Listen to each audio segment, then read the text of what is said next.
Compact जो हो रही है वो आपके रोटावेटर से हो रही है। कुल मिला के अवॉइड किया जाना चाहिए रोटावेटर। सर हमारे यहाँ पे धान के प्लाट में अभी क्या हो रहा है, 1-2 साल से गिल्ली डंडा जो आती है मंडूसी वो बहुत आ रहा है। तो उसके लिए अंकल 2 सेकंड, उसके लिए क्या करते हैं कि हम क्लोडिनोफास का स्प्रे करते हैं। तो क्या वो आता कब है सर? पहले पानी के बाद, जब पहला इरिगेशन करते हैं 21 दिन में, उसके बाद दिखता। शुरू में तो समझ में नहीं आता है। तो जो पेंडामेथिलीन होती है उसको यूरिया में कोट करके पहले पानी पे डाल सकते हैं। उस चीज़ों के बेसिक फंडामेंटल पेंडामेथिलीन जो है वो 72 घंटे के अंदर आपको डालना। अब पेंडामेथिलीन उधर ज़्यादा कामयाब होती है जहाँ आपने पलेवा करके हुए। जो पलेवा करने के बाद होता क्या कि सबसे पहले खरपतवार जमता है। और पेंडामेथिलीन का जो रूल है वो ये है कि आपको ज़मीन के ऊपर एक लेयर बनानी है। आपको स्प्रे करते हुए उल्टा आना है, स्प्रे करते हुए आगे नहीं जाना है। स्प्रे करते हुए आपको उल्टा आना है ताकि वो ज़मीन के ऊपर लेयर बन जाए और जैसी खरपतवार गाँव से पहले जमता है वो आ जाए। उस कंडीशन के लिए वो तो ठीक है।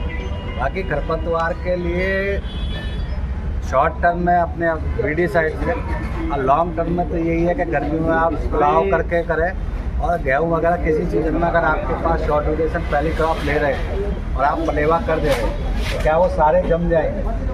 हल्का तो पानी देकर जम जा रहे हैं तब उसको खेत को ये रोटावेटर पे पहले जो वहाँ से आके पाउच क्लोडिनोफास वो पहले अच्छा रिजल्ट है। अभी 1-2 साल से वो भी रिजल्ट उनके अंदर भी रेजिस्टेंस आ गई है। नए जो है केमिकल ढूंढे जाते हैं। हाँ जी, तो वो भी। और दूसरा ये है खरपतवार के लिए कि आप जो भी दवाई डाल रहे हैं आपके पास जो भी अवेलेबल अभी जो अवेलेबल है आगे जो भी है, आपको सबसे पहले ये पता होना चाहिए उसकी स्टेज क्या है। एक्चुअली हम दवाई तो ले लेते हैं लेकिन हर इस दवाई की स्टेज है उसको 30वें दिन पर डालना है। 30 से 35 के दिन, 25 से 30 के मतलब उस समय खरपतवार की क्या पोजीशन है, उसका जो स्टेम है वो एक बार अगर स्ट्रॉन्ग हो गया तो फिर उस पर दवाई काम करेगी। तो हमें जो भी दवाई यूज़ करें हमें उसका पता नहीं होना चाहिए एग्जैक्ट। उन्होंने बताया कि 25 से 30 के बीच में करना है, तो उनको 25 से 30 के बीच में ही करना है। सर कुछ लोग बोलते हैं गेहूं में पहला पानी तपा के दो, फिर वो 11 स्टेज जो होती है तपा के मतलब फ्लड्स। अच्छा, 21 दिन पे दो या 22 दिन पे उसको तपने दो, उसको प्यासा मनने दो हल्का सा, और फिर पानी दो। वो अच्छे करने का दिखा ये सही में किया है। तो पानी के लिए भी मैं आपको बता दे रहा हूँ, पानी आपका ब्लैक कॉटन सॉइल है। पानी आप जब आपके खेत में क्रैक्स आने जब हल्की हल्की दरारें आने शुरू हो जाए मतलब आपका खेत पानी में, वो आपका 20 दिन में आ जाए, 22 दिन में आ जाए, 25 दिन में आ जाए, 18 दिन। हर खेत के अंदर ऑर्गेनिक मैटर की मात्रा अलग अलग है। बिल्कुल ठीक। हम ऐसे नहीं कह सकते कि साहब 20 दिन, आप 20 दिन मत पकड़ो। आप चले जाओ गुजरात में, वहाँ तो वही बताया था शुरू है, आप सुबह पानी दो और मैंने उसी वक्त चल पड़ो। मैं मॉनिटरिंग के लिए गया, उन्होंने कहा सर सुबह पानी लगाया उसी बोले ठीक है, दोपहर बाद कर लेते मॉनिटरिंग, दोपहर बाद हम चले गए खेत।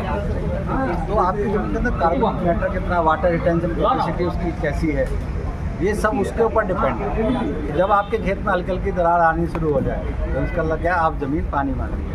और जो आपने दूसरी बात की कि थोड़ा सा तपाने का फ़ायदा क्या है? तपाने का फ़ायदा क्या है कि अगर हम जल्दी जल्दी पानी देंगे तो जड़ को ऊपर ही पानी मिलेगा, वो ऊपर ही रहेगी। लेकिन जैसे हमने उसको एक बार तपाया तो पानी की वो नीचे गई ग्रोथ करेगी और जो डीप रूटेड जाती है, डीप रूटेड जाने का मतलब कि जो गेहूँ की जड़ होती है वो प्राइमरी जड़, सेकेंडरी जड़, उसके बाद आती है टर्सरी जड़, जो बिल्कुल हमारे बालों जैसी हेयर लाइट वो नीचे जाके पूरी तरह फैलती है। अब पूरी तरह फैलने के बाद तब वो पानी दूसरी जगह से लेते हैं। ठीक है साहब, ठीक सर, बहुत बहुत शुक्रिया।